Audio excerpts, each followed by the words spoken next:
Efésios capítulo 2.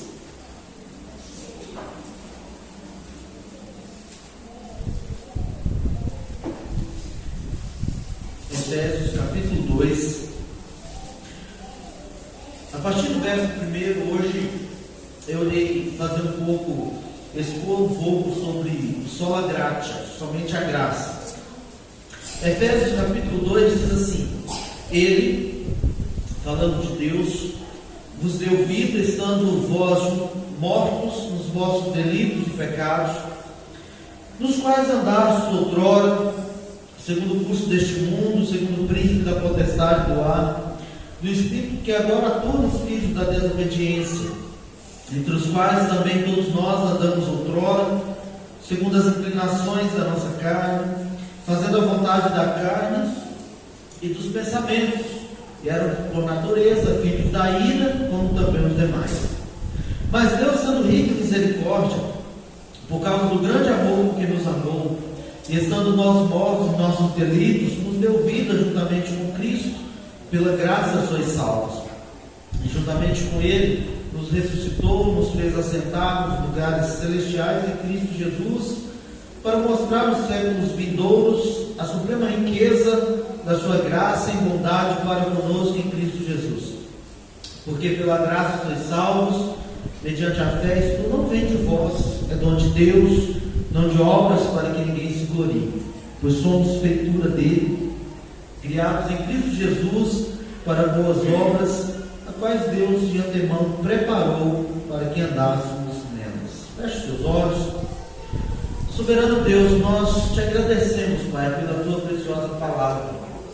Pedimos que o Senhor continue falando aos nossos corações, falando à tua igreja, edificando o coração do teu povo, que a graça, a bondade, a misericórdia do Senhor esteja presente no meio do teu povo, em nome de Jesus. Amém. Meus irmãos, eu quero começar a nossa reflexão sobre a graça de Deus, fazendo menção aqui de um teólogo que é chamado, desde a época da patrística, de um teólogo da graça, Agostinho de Hipona. Agostinho de Hipona, ele diz o seguinte: a graça de Deus não encontra homens aptos para a salvação, mas torna-os aptos para recebê-la. Então, quando nós olhamos para a forma como Deus alcança graciosamente o homem perdido, não é que haja nele a capacidade de levantar a mão no sermão e dizer: eu aceito Jesus. Porque no fundo, o homem sem Jesus não quer Jesus. O homem sem Deus, o homem não regenerado, ele foge de Deus. Ele não quer saber do culto, ele quer saber do futebol, ele não quer saber de ler a Bíblia, ele quer saber de qualquer coisa que alimenta a sua carne, mas ele não quer saber de Deus. Por isso, meus irmãos, aqui Agostinho diz que a graça de Deus não encontra homens preparados, a graça de Deus não encontra homens que querem Deus, mas apenas, irmãos, essa graça torna os homens aptos, porque é pela graça que há uma mudança na inclinação, na natureza humana. Então, meus irmãos, sem a graça de Deus, nós não vamos a Deus. Sem a graça de Deus, nós não queremos receber a Deus ou a palavra de Deus. Então é natural você encontrar pessoas que não são crentes odiando a Deus, a palavra de Deus. É natural você encontrar pessoas não crentes odiando os valores que são bíblicos. Agora é estranho você encontrar religiosos que odeiam o que Deus ensina. É estranho você encontrar religiosos que não amam o que Deus ordena para ser amado, que não guardam a sua palavra. Tendo isso em mente, irmãos, o apóstolo Paulo, ele começa a descrever em Efésios, primeiramente, o Deus que salva graciosamente. O capítulo 1 de Efésios é Paulo apresentando como a salvação ela é uma obra do trino Deus, do Pai, do Filho e do Espírito Santo. O Pai que elege, o Filho que redime e lava com o seu sangue, o Espírito Santo que sela. E agora, meus irmãos, no capítulo 2, ele começa a descrever como é que essa graça alcança esse homem perdido. O primeiro fato que Paulo deixa muito bem claro aqui, irmãos, é o que é o homem por sua natureza. O que é o homem por sua natureza. Ou seja, a natureza pecaminosa. Quem é o homem sem conhecer a Cristo? E Paulo descreve ele da seguinte maneira: veja só, o homem sem Cristo. Ele vos deu vida, estando vós mortos nos vossos delitos e pecados. Então, a primeira característica que Paulo diz sobre o homem sem Cristo, o homem natural, é que ele é alguém perdido em delitos e pecados. É alguém que está afundado em trevas. É alguém que está num abismo, que ele só pode sair deste abismo se houver alguém mais poderoso do que o abismo que o prende. Paulo também diz que este homem sem Cristo, a sua condição é de morte. Paulo diz: ele vos deu vida, estando vós mortos. Veja, meus irmãos, o homem sem Cristo, a descrição bíblica dele é morto. Esse homem, ele está morto espiritualmente. Esse homem não conhece a Deus, não se relaciona com o Deus vivo e verdadeiro.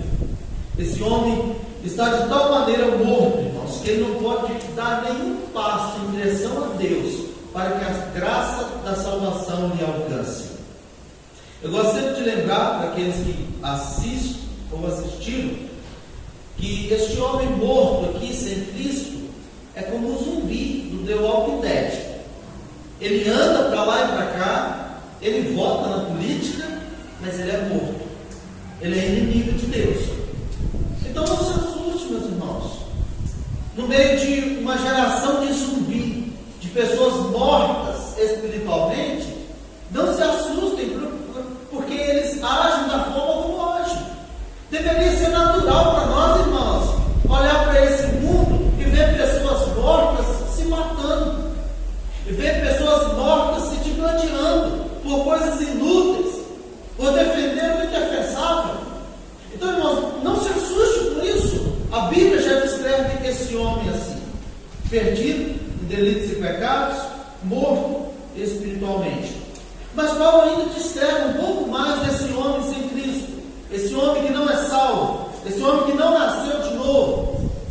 Paulo diz que este homem, ele é cativo, ele vive em cativeiro, ele é prisioneiro. Veja só, verso 2, ele diz assim: nos quais andastes outrora. Ele está falando para a igreja, outrora sem Cristo, eu e você como igreja éramos assim. Ele descreve: segundo o curso deste mundo, segundo o príncipe da potestade do ar, do espírito que agora atua nos filhos da desobediência. Veja, meus irmãos, Paulo destaca aqui que o homem não salvo, não regenerado, ele é escravo do mundo. A palavra mundo aqui não é o mundo que nós vivemos e trabalhamos, é um conjunto de ideologias contrárias ao ensino bíblico. Irmãos, o homem natural, ele ama os sofismas e as ideologias que contrapõem Deus e a sua palavra. O homem natural, ele não discerne as coisas espirituais. Paulo já escreveu à igreja de Corinto dessa maneira. Então pare de querer por si só debater ideias com o ímpio. Pare de tentar convencer o ímpio a entender os valores do reino de Deus. Isso é impossível. Isso nunca vai acontecer como obra minha e sua. Pare de tentar fazer com que o ímpio entenda que aborto é pecado, que o homossexualismo é pecado. Pare de tentar fazer o ímpio entender o valor e a importância da família. Nunca vai entender. Ele odeia tudo que leva o nome de Deus. Sabe por quê, irmãos? Ele ama. É o conjunto de ideologias, de ideias, de sofismas, de valores que esse mundo anti-Deus ama e abraça. É por isso que você encontra tanto patrocínio, irmãos, para o homossexualismo na Rede Globo, nos intervalos do futebol. Até às 8 horas no horário de jornal você já tem que ter virado homossexual e sair do armário. Essa é a proposta. É impossível. Não seja homem, e muito menos homem tóxico. Não sei o que é um homem tóxico. Como diria o Benjamin, deve ser um homem que que viveu lá em Chernobyl. Deve ter uma radiação que intoxicou esse homem. Hoje ser homem, irmãos, é perigoso. Ser homem é proibido. Então paremos, irmãos, de querer que o mundo que odeia Deus, que odeia a palavra de Deus, que não obedece a palavra de Deus, paremos com isso, irmãos. O ímpio não obedece a Deus. Jesus disse: vós sois meus amigos, se fizer o quê? Que eu vos mando. Então como é que eu e você demonstramos que somos crentes? Obedecendo a Deus e a sua palavra. O dia que o meu e o seu coração tiver prazer em desobedecer a Deus e a palavra de Deus, você é um ímpio. Você pode ser religioso, mas não nasceu de novo, ainda está perdido. Então Paulo fala desse mundo, irmãos, hostil. A Bíblia diz que quem ama o mundo, o amor de Deus não está nele. Então quem ama esse conjunto de ideias e valores que Deus abomina. O segundo senhor que escraviza, irmãos, esse homem sem Cristo, é o diabo. Paulo diz: outrora nós andávamos segundo o curso deste mundo, mas depois ele diz no verso 2: segundo o príncipe da potestade do ar. Toda pessoa que não tem Jesus e não nasceu de novo, ela é escrava de Satanás. Então eu falo sempre para os jovens: se você quer desobedecer a Bíblia e namorar um não crente, o sogrão é quem? Quem é o pai da mentira? O diabo. Se você quiser ir e achar que vai dar certo, que você vai fazer uma barganha com Deus, e tem sempre o jeitinho brasileiro, com o pecado, com a desobediência, o pai da mentira é o diabo. Aqueles que não nasceram de novo são escravizados pelo diabo. Então o endemoniado, irmãos, não é alguém que sai por aí conversando ou dizendo: sou tranca-rua, por magia, filho, não sei da onde. Não, irmãos, é toda pessoa que não tem Jesus na sua vida, ele tem Satanás dominando o seu coração. Isso é claro no texto bíblico. Paulo diz para a igreja, irmãos: outrora o diabo governava o meu e o seu coração. Eu e você eram endemoniados. Já pensou nisso? Que sem Jesus você era endemoniado? Fala a verdade, as coisas que o diabo faz. Mentira. Você já mentiu? Já, irmão? Já. Não adianta nem mentir, dizendo que não mentiu. Irmãos, nós somos pecadores. A Bíblia diz que todos pecaram. Todos, irmãos. Não tem como escapar, não. Então, sem Jesus, o homem é escravo do mundo e do diabo. Mas um terceiro senhor que escraviza, diz o apóstolo Paulo, é a carne. Versículo 3 diz assim: entre os quais também todos nós, irmãos, entendeu? Todos nós? Entendeu, né? Todos nós andamos outrora segundo as inclinações de quê? Da nossa carne. Eu e você era carnal. Eu e você sempre nutrindo os desejos carnais do nosso coração. Então, meus irmãos, o apóstolo Paulo, por último, depois de falar dessa carne, de alimentar os desejos do coração, a vaidade do pensamento, Paulo diz que eu e você outrora, e que o homem sem Cristo, ele está sob condenação. Na parte final do versículo 3, ele diz assim: e éramos, por natureza, o quê? Filhos da ira. Meus irmãos, o desespero de Martinho Lutero, por causa da justiça de Deus, outrora era o meu e o seu desespero. Porque constantemente Lutero relembrava do juízo divino sobre a sua vida, da prestação de contas, do tribunal do Deus Todo-Poderoso. Até que ele teve um encontro com a graça de Deus e isso mudou a inquietação, a ansiedade do seu coração. Mas, meus irmãos, o homem sem Cristo, ele está sob a ira de Deus. Ele está sob a condenação do Deus Santo, do Deus Todo-Poderoso. Tendo dito isso, meus irmãos, o que o apóstolo Paulo deixa claro nesses versos iniciais é que o homem está num abismo do desespero, da total depravação. Veja, irmãos, o apóstolo Paulo não faz o evangelismo, se Jesus te ama. Já viu? Crente dizendo isso, que a pessoa está perdida, você está indo para o inferno. Essa é a mensagem. Jesus te ama. Irmãos, a pessoa que está debaixo da ira de Deus está debaixo do julgamento. Então Paulo não começa dizendo para a igreja: Jesus te ama, continua no pecado. Paulo deixa claro, irmão, a situação do homem sem a graça de Deus. A situação é desesperadora. É um abismo, irmãos, tão profundo que somente algo que é infinitamente poderoso, acima desse abismo, uma graça que é superabundante, pode alcançar alguém nessa condição. Então paremos, irmãos, com a infantilidade religiosa de achar que a pessoa no final do sermão diz: eu quero aceitar Jesus e resolver o problema. É Ele que te aceita, é Ele que vai até você, é Ele que vai lá e estende a mão no abismo e te tira desse abismo de trevas. É Ele que expulsa o diabo que domina a sua vida. É Ele que te liberta da escravidão da carne. É Ele que te liberta e faz com que a sua mente seja a mente de Cristo, não uma mente mundana, pagã, desobediente, rebelde, ingrata, irreverente. Mas sendo dito isso, irmãos, a gente percebe que agora o apóstolo Paulo ele aprofunda o assunto. Porque se você não mostrar a realidade que o indivíduo vive, a graça não faz sentido, irmãos. Porque parece que ter dinheiro no bolso já está na graça, né? As pessoas hoje confundem ter dinheiro com ter a bênção de Deus. Mesmo quando é bom a gente relembrar o Lucas 16, onde o rico ele morre e vai para o inferno, está em tormento, mesmo sendo rico. Então cuidado, às vezes você vive uma vida de desobediência a Deus e acha que está debaixo da bênção de Deus, é do juízo de Deus. Mas o apóstolo Paulo agora mostra, irmãos, se primeiro ele diz o que somos por natureza, o que é esse homem sem Cristo, agora ele diz o que nós somos pela graça de Deus. O que eu e você somos por causa unicamente da graça de Deus. Se primeiro você vê a depravação, agora você vê a graça, o favor de Deus atuando sobre a minha e a sua vida.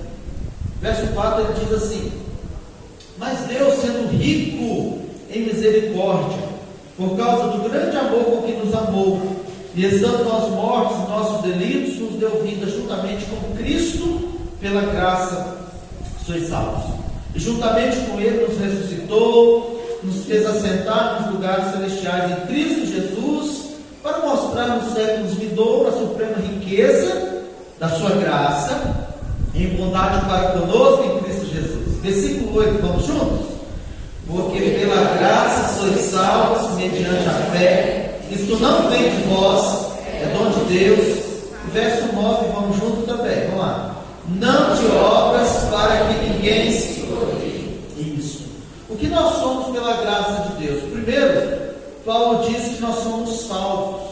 Aos que estavam perdidos, Deus estende a sua destra graciosa e salva. Aquele que estava perdido é o próprio Deus quem alcança.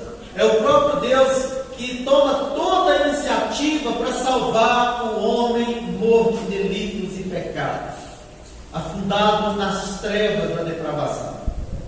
Meus irmãos, a palavra do Senhor nos diz em João 3,16: porque Deus amou o mundo de tal maneira que enviou seu Filho unigênito para que todo aquele que nele crê não pereça, mas tenha a vida eterna.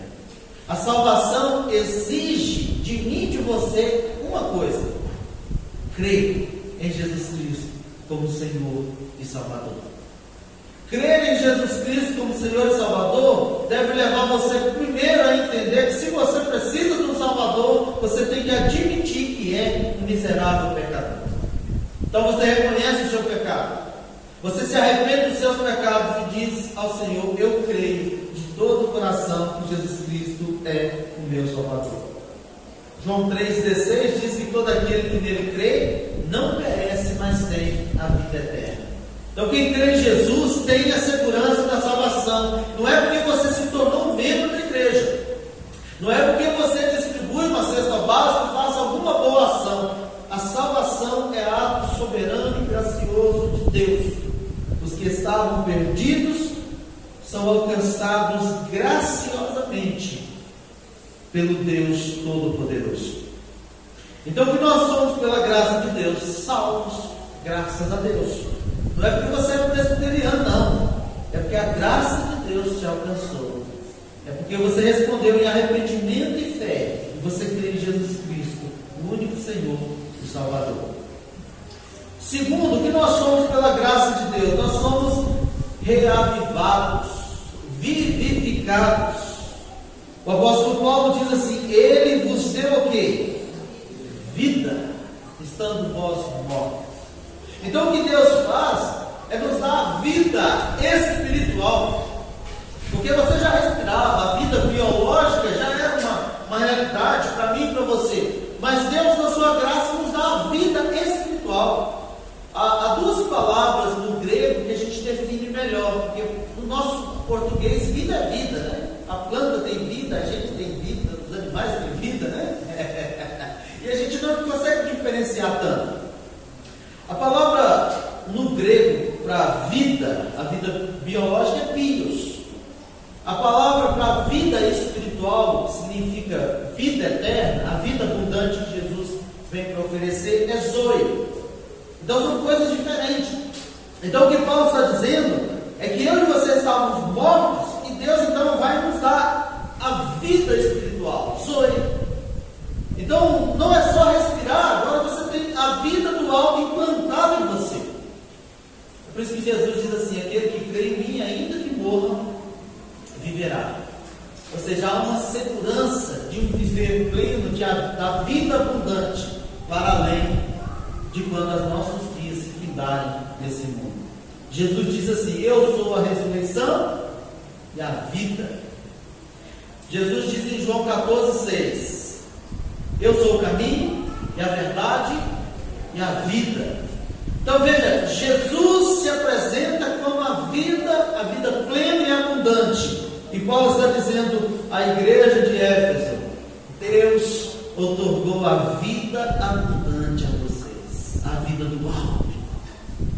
Aos que estavam mortos, Deus graciosa e soberanamente concede a vida do alto.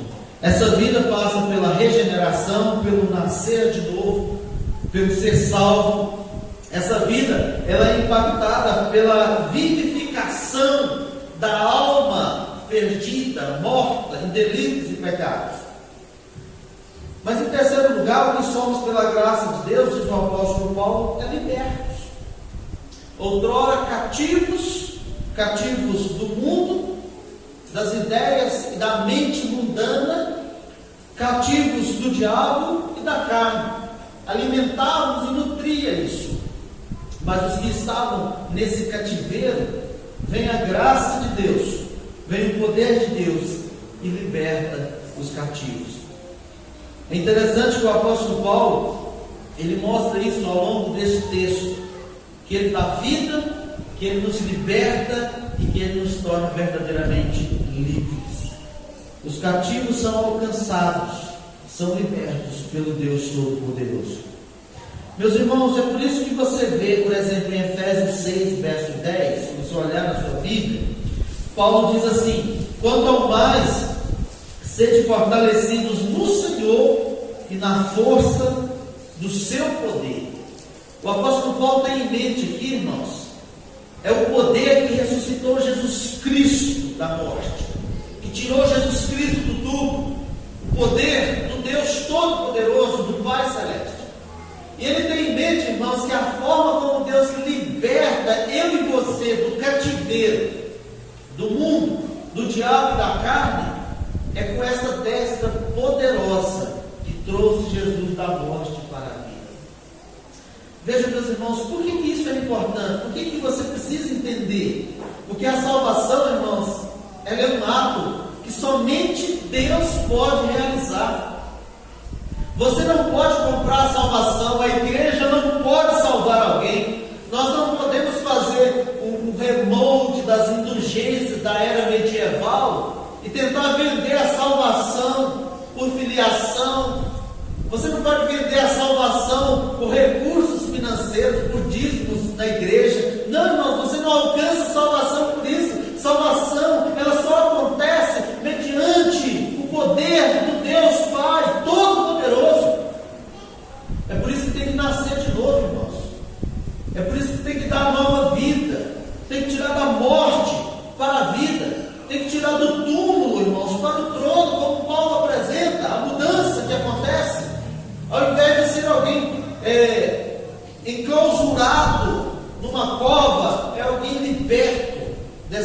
salvação. Então, meus irmãos, o pecado e tudo o que nos escraviza não é por mera religiosidade, não é por adesão ao cristianismo que você vai ser liberto disso. Somente pelo poder do Deus Todo-Poderoso. Salvação é um ato soberano e gracioso de Deus. É por isso que de vez em quando a gente quer merecer a salvação, né? E se é um ato gracioso, irmãos, ela pode ser oferecida a um bebê no ventre, a uma criança com 1, com 2, com 3, com 10, com 20, com 30. Salvação não tem a ver com as suas respostas intelectuais. Salvação não tem a ver com o seu nível de conhecimento das Escrituras. Salvação é um ato soberano e gracioso de Deus. É para nos humilhar mesmo, para que a glória seja dada somente a um pela salvação. Só lhe deu glória. Paulo também nos diz, irmãos, que aqueles que estavam debaixo da ira recebem agora de Deus o perdão. O que nós somos pela graça de Deus? Perdoados, salvos, vivificados, libertos, e agora ele diz, perdoados. Aqueles que estavam condenados por estar debaixo da ira de Deus, Paulo diz que agora eles são perdoados, acolhidos na família de Deus, a igreja. Meus irmãos, e o apóstolo Paulo ele prossegue no texto. Se primeiro ele fala do homem natural, o seu estado, perdido, morto, cativo, condenado. Em segundo, que nós somos pela graça de Deus, salvos, vivificados, libertos e perdoados. Em terceiro, ele mostra, irmãos, o que motiva Deus a salvar. O que motiva o coração de Deus a salvar. E ele começa então a descrever, olha comigo no verso 4. A primeira motivação de Deus para salvar estes homens que estão mortos, afundados no abismo da depravação, é a misericórdia. Mas Deus, sendo rico em misericórdia. Meus irmãos, a palavra misericórdia, ela traz a ideia de alguém que coloca o coração na miséria do outro. Então, quando Deus vê a sua criação gemendo, escravizada, a rebelião destes homens, eles se destruindo, Deus, ele tem compaixão. Ele olha com graça e misericórdia. Ele coloca o coração em tudo aquilo que está acontecendo no mundo caído. É por isso que ele não envia alguém em seu lugar. Ele mesmo veio. Deus se fez carne. O nosso Deus se encarnou e veio aqui resgatar eu e você. Isso é misericórdia, irmãos. E a Bíblia diz que ele tomou a dívida que era para ser cobrada em mim e você. Ele se fez maldição no nosso lugar. Ele pagou o preço do pecado lá na cruz. O salário do pecado é o que, irmãos? A morte. Sabe o que as misericórdias de Deus se lembra eu e você? Que o nosso Deus morreu por nós. Ele morreu e ressuscitou, graças a Deus. Amém. Porque se permanecesse morto não era Deus. Mas ele morreu e ressuscitou, foi assunto ao céu e voltará para buscar a sua igreja, lavada e remida pelo seu sangue. Ele voltará não como servo sofredor, mas como juiz de toda a terra. Toda língua confessará, todo joelho se dobrará. Então, quando você se arruma para vir para a igreja, para o culto, não esqueça a misericórdia de Deus sobre a sua vida. Eu e você não tínhamos nada que Deus falasse assim, vou salvar porque é cheiroso, é bonitinho, nada disso. O amor de Deus foi incondicional. Isso é misericórdia, irmãos. Ele assumiu toda a dívida. Ele pagou o preço, ele morreu a nossa morte para que nós vivêssemos a sua vida. É por isso que Apocalipse, quando vai falar do lago de fogo, diz assim que aqueles que não creram e que seguiram no caminho de rebelião, de rejeição da graça de Deus, eles sofrerão dano da segunda morte. Os ímpios, irmãos, Satanás e o inferno será lançado no lago de fogo, lugar de tormento eterno. É por isso, meus irmãos, que quando olhamos para a salvação, a nossa perspectiva é das misericórdias de Deus sobre a nossa vida. Não é mérito nenhum. Você não é melhor do que ninguém por ser um religioso. Você é uma pessoa agraciada por Deus. É por isso que Jeremias, num tempo difícil, ele disse: eu quero trazer à memória o que me pode dar esperança. Aí ele diz: as misericórdias do Senhor são a causa de não sermos confundidos. Ele diz que elas se renovam todas as manhãs. Você só está aqui por causa da misericórdia de Deus. Não importa como é a sua vida com Deus, mas você só está aqui por causa da misericórdia de Deus. Porque se ele quisesse usar a espada, já tinha fulminado eu e você há muito tempo. Então Paulo diz: o que motiva a salvação de Deus? A sua misericórdia. Agora, irmãos, Paulo continua dizendo que o amor incondicional de Deus o motiva a salvar. Mas Deus, sendo rico em misericórdia, por causa do grande amor com que nos amou. Veja só, irmãos, o grande amor de Deus, não é só amor, é o grande amor. E eu gosto do apóstolo Paulo, porque ele descreve o amor de Deus levando as pessoas na cruz. Se você quer uma significação exata de amor, é aquilo que acontece lá na cruz. Jesus disse assim: ninguém tem maior amor do que esse, de alguém dar a sua vida em favor dos seus amigos. Você morreria pelo seu pai, sua mãe, seu irmão, como pastor? Sabe, irmãos, a forma como nós entendemos amor como sentimentos, um quentinho no coração. Sentir um quentinho no coração é amor.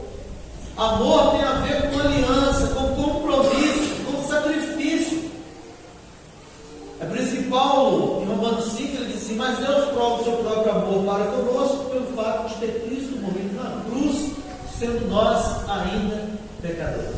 Eu e você merecíamos o inferno, mas Deus nos amou incondicionalmente.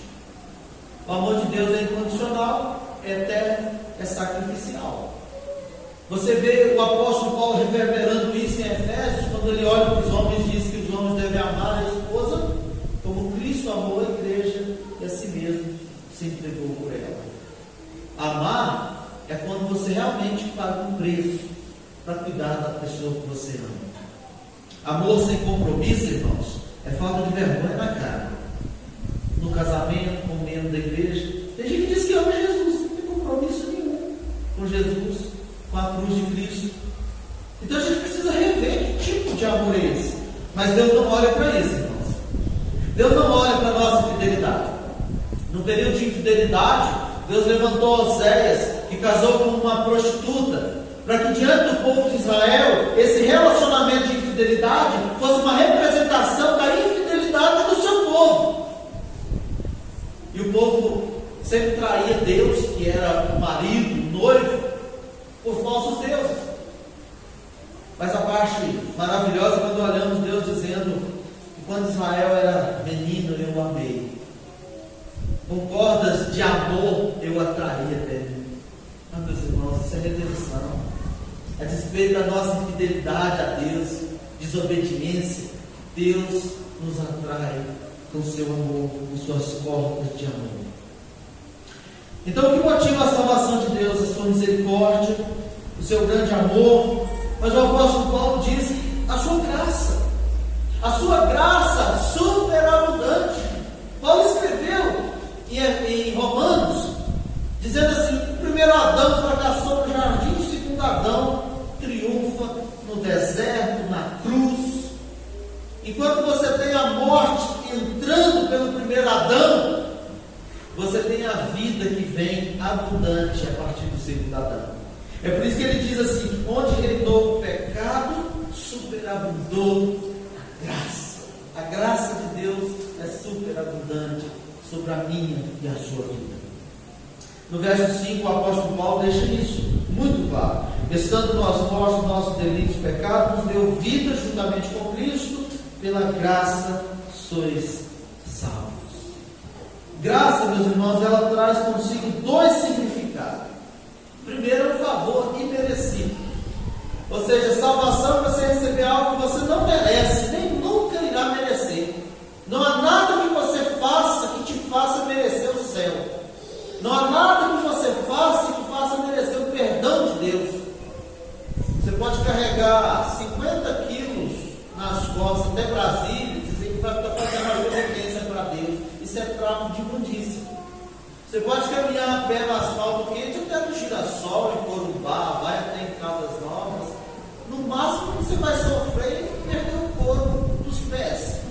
Porque tudo isso, irmãos, as nossas obras é tráfico de imundícia. Só há uma obra que Deus recebe, a obra de Cristo Jesus. A única obra que Ele aceitou, porque foi prestada em perfeita obediência. Então, quando Deus nos salva, é a sua graça, é o seu favor, é um favor que você não merece, é uma bênção que você não merece. Mas o outro fato, irmãos, é que a graça de Deus também nos relembra que essa atuação de Deus redentora sobre nós nos lembra do benefício alcançado. Não é só um favor imerecido, há um benefício. Alguém fez aquilo que eu e você não podemos fazer. Então não se esqueça, aquilo que é graça para mim e para você, não foi de graça para alguém que executou. A gente canta um belo hino, né? Eu não sei se os meninos da equipe de cântico lembram, né? Eu sei que foi pago um alto preço. Foi pago mesmo. Alguém pagou. Alguém conquistou o benefício. Alguém pagou a conta. Seria mais ou menos assim: alguém pega o seu Pix e deposita para você aí R$1.000. Você chega lá, de 1.000, achei que está zerado em 1.000. Você não fica assim, gente, eu não mereço, vou devolver. É assim a salvação, irmãos. Você recebeu, mas alguém pagou. Isso custou alguma coisa de algum lugar. Então a graça, não se esqueça disso. Não custou o meu e o seu sacrifício. Alguém tomou o nosso lugar, mas alguém verdadeiramente sofreu. Ele foi transpassado e moído no nosso lugar. O castigo que estava sobre ele, que nos traz a paz. É o castigo que ele sofreu, para que eu e você não sofrêssemos. A sua morte nos trouxe vida. Isso é o que a graça nos lembra. Favor imerecido, mas o benefício alcançado. Ainda vemos, irmãos, que o que motiva a salvação de Deus é a própria bondade de Deus. Verso 7, o apóstolo Paulo diz assim: para mostrar nos séculos vindouros a suprema riqueza da sua graça em bondade para conosco. Em bondade para conosco em Cristo Jesus. Então, meus irmãos, a Bíblia diz que Deus é bom. O tempo todo Deus é bom. O salmista diz: ao provar e vede que o Senhor é bom. Deus é bom, irmãos. Se Deus não fosse bom, eu e você não seríamos salvos. Porque de vez em quando a gente olha para algumas pessoas que dá vontade de a gente exterminar desse mundo. Fala a verdade. Principalmente na política. Se você pudesse eliminar alguns, fazer uma oração nessa pessoa e ir embora logo, ou para o inferno, ou não sei para onde. Fala a verdade. Você não olhou já para alguém e falou assim: que vontade, seu lento. Desocupa esse mundo, vai ser melhor. E alguém certa feita disse assim: que Deus só leva os melhorzinhos, porque tem gente muito ruim ficando atrás. Por que o Covid não levou um pouco desses trastes, dessas porcarias? Mas que bom, irmãos, que Deus não olha assim, né? Deus é bom, irmãos. O tempo todo, a despeito da nossa rebelião, da nossa depravação, do nosso pecado, Deus é bom. E a salvação lembra eu e você que eu e você somos maus. Você acha que você é bonzinho, só falta ir para a igreja? Fulano é tão bonzinho, só falta se converter. Você é miserável pecador. Sem a graça de Deus, no primeiro pisão no dedo, a pessoa vai te devorar. Irmãos? A salvação é para lembrar eu e você que você foi alcançado tal como aquele ladrão lá na cruz. Lembra que Jesus foi crucificado ao lado de dois ladrões? Um ficou escarnecendo, o outro falou assim: lembra de nós quando entrarmos no paraíso. O que Jesus respondeu para ele? Hoje mesmo estarás comigo no paraíso. Aquele ladrão é eu e você. Eu e você. A questão é que a gente respondeu: Senhor, lembra de mim, tem misericórdia de mim. E Deus Deus usou de bondade para conosco. Eu quero encerrar então, irmãos, relembrando do resultado da salvação. A gente falou então, olha só, o que nós somos por natureza, perdidos, mortos, cativos e condenados. O que somos pela graça, salvos, vivificados, libertos e perdoados. O que motiva a salvação de Deus? O amor, a misericórdia, a graça e a bondade. Mas agora nós veremos, irmãos, o resultado disso. Porque quando Deus opera isso em nós, você percebeu que você não faz nada, você é passivo, está percebendo? Então não vem com essa conversa de aceito de Jesus, agora eu vou voltando, você não vai. Enquanto Deus não fizer isso na sua vida, enquanto Deus não trabalhar assim em você, você não muda nada. Porque você não tem capacidade de mudar a si mesmo. Mas há um resultado, irmãos, no céu e na terra, da obra da salvação em nós. E Paulo primeiro diz que Deus nos ressuscita, verso 5. Estando nós mortos, nossos delitos, nos deu vida juntamente com Cristo, pela graça sois salvos, e juntamente com Ele fez o quê? Nos ressuscitou e nos fez assentar nos lugares celestiais em Cristo Jesus. Se primeiro você estava morto, agora Deus te tira do lugar de trevas que você estava, e você é nova criatura. Então não dá, meus irmãos, para alguém dizer que é salvo e viver como um defunto, como um ímpio, depravado, com promiscuidade na sua vida. Não é crente, irmãos. Não é salvo quem vive como um ímpio, quem vive como alguém que não recebeu essa graça, essa libertação, porque é antibíblico. A salvação nos muda por completo. A graça de Deus tem a ver com salvação, mas a graça de Deus também tem a ver com santificação. É por isso que a Bíblia diz que nós não somente recebemos a graça pela qual cremos, mas Ele nos deu graça sobre graça. Por que você continua crente? É graça sobre graça.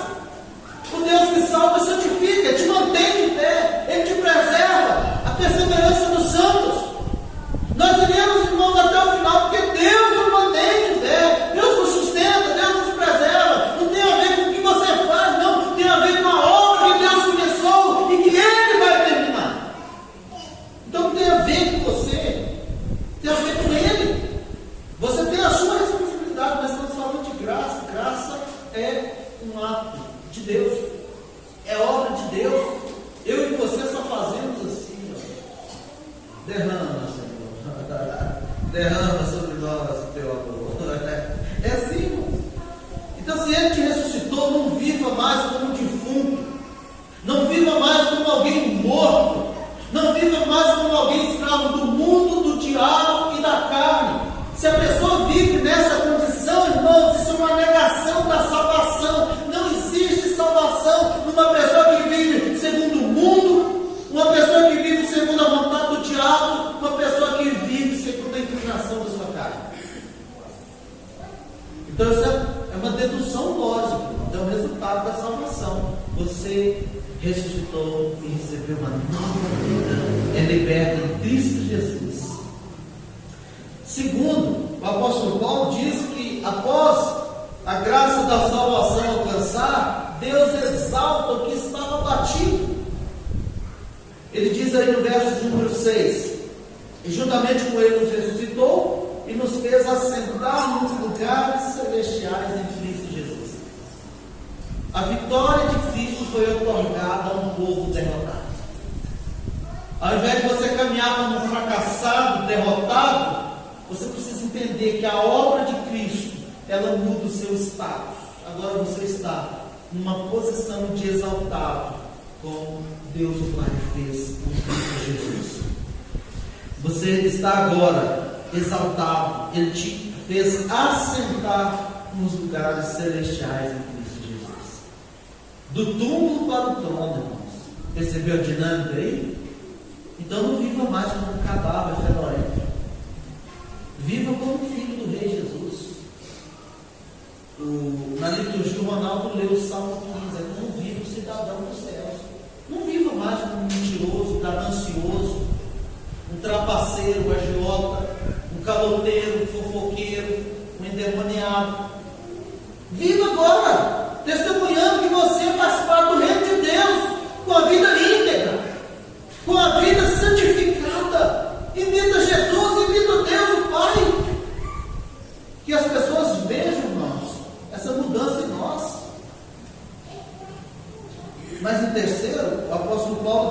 Deus nos guardou. Ele diz no verso 7: para mostrar nos séculos vindouros a suprema riqueza da sua graça e bondade para conosco em Cristo Jesus, porque pela graça sois salvos mediante a fé. Isso não vem de vós, é dom de Deus. Mais uma vez somos humilhados, não de obras, para que ninguém se glorie, pois somos feitura dele, criados em Cristo Jesus para quê? Boas obras, as quais Deus de antemão preparou para que andássemos nelas. Então, uma vez que você é salvo, é Deus que te guarda, te sustenta, para que nos séculos vindouros as pessoas possam ver tão grande salvação de Deus sobre a minha e a sua vida. E no final elas digam: glória a Deus, porque nos amou, nos alcançou, nos salvou incondicionalmente. Isso é graça, meus irmãos. Eu quero encerrar relembrando aqui 3 pensamentos do teólogo da graça, Agostinho de Hipona. E ele diz assim: a graça não nos foi dada porque fizemos boas obras, mas a fim de que sejamos capazes de fazê-las. Então, a salvação não tem a ver com obras minhas e suas, mas com a obra de Deus em Cristo Jesus. E uma vez que você é salvo, você não é uma pessoa burrinha. Você tem essa expressão, burrinha? Mão fechada, miserável, pão duro. Tem gente que é assim, irmãos. Ele não dá um caroço de feijão a ninguém. Ele não enfia a mão no bolso para socorrer ninguém. Talvez você não seja crente. Talvez você não seja crente. Você não usa de misericórdia com ninguém. Você não se compadece com ninguém. Isso é sinal, irmão, de uma vida ímpia. Porque nós precisamos ser generosos como Deus foi generoso comigo e com você, dando algo que eu e você não merecia, a salvação. E nos livrando do que a gente merecia, condenação eterna. Então, irmãos, é muito triste ver que às vezes os mais religiosos são os mais burrinhos, os mais miseráveis, os mais mão fechada, os que menos têm compaixão, os que menos exercem misericórdia. Isso é uma vergonha. Agora, uma vez que Deus muda o meu e o seu coração depravado, endurecido, a gente passa a amar como Deus em Cristo nos amou. A gente vive aquilo que Paulo escreveu para os irmãos em Éfeso: andai em amor. A gente anda em amor, a gente ama uns aos outros. Agostinho de Hipona, ele entendeu essa graça salvadora e ele escreveu um pensamento muito interessante. Diz assim, e esse pensamento, na verdade, ele até virou uma música. Salvo me engano, ou é do Projeto Sola ou é da banda Dort. Eles criaram uma música em cima dessa citação do livro Confissões de Agostinho, que diz assim: olha só a concepção de Agostinho sobre a graça. Tarde te amei, ó beleza tão antiga e tão nova, tarde te amei. Eis que estavas dentro e eu fora, estavas comigo e não eu contigo, exalaste perfume e respirei, agora anelo por ti, provei-te e tenho fome e sede, tocaste-me e ardi por tua paz. De fato, esse é o coração de alguém tocado por Deus, pela graça de Deus. A gente diz assim: por que eu não conheci Jesus antes? Por que eu gastei os meus dias no caminho de trevas, de perdição, atrás de um abismo de insatisfação, de descontentamento? Mas Deus graciosamente nos alcançou.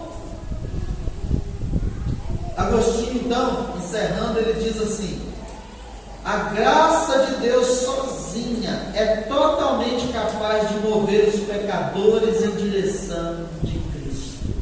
A graça de Deus sozinha é totalmente capaz de mover os pecadores em direção a Cristo.